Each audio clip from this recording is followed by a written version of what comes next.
You mentioned that you've been part of Delirious and therefore been with youth work for a really long time. Are you seeing a difference between the young people you were working with Delirious to the young people we're seeing today? I think that's an enormous question, isn't it? Because I think it's, culture is very different and that moves on and it moves incredibly fast. But then in terms of what are the fundamental things, in some ways things never change either.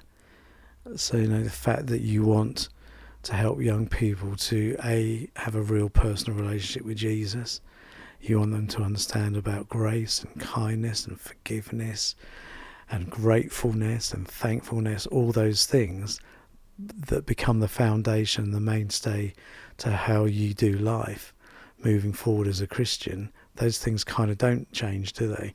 And I think the way things look change, but fundamentally, having a relationship with God that's real and personal in some ways doesn't change.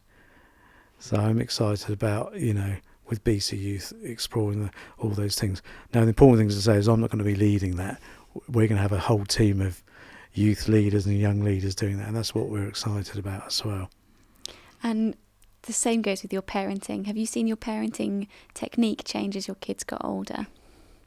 No, I think with parenting there's a funny thing. I think when you first have children and babies and you suddenly think there's all those books out there on parenting, I think you suddenly realise, you read one or two, or start to read them at least, and then you suddenly realise, gosh, I think I'll give up on those books. I'll be like every other parent, we'll make this up as we go along.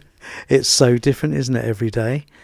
And what's amazing is I think that's where the foundations of stuff are so important, because even now as a parent, I'm in a phase of parenting I've never done before in my life, of helping my children through a phase in their life, and they're choosing their partners for life, and some are getting married, and then sometimes it doesn't work out with their boyfriend or girlfriend, and you're helping through that stuff. And I think you're still in a phase where you're almost like, well, how do we do this? I've never done this before.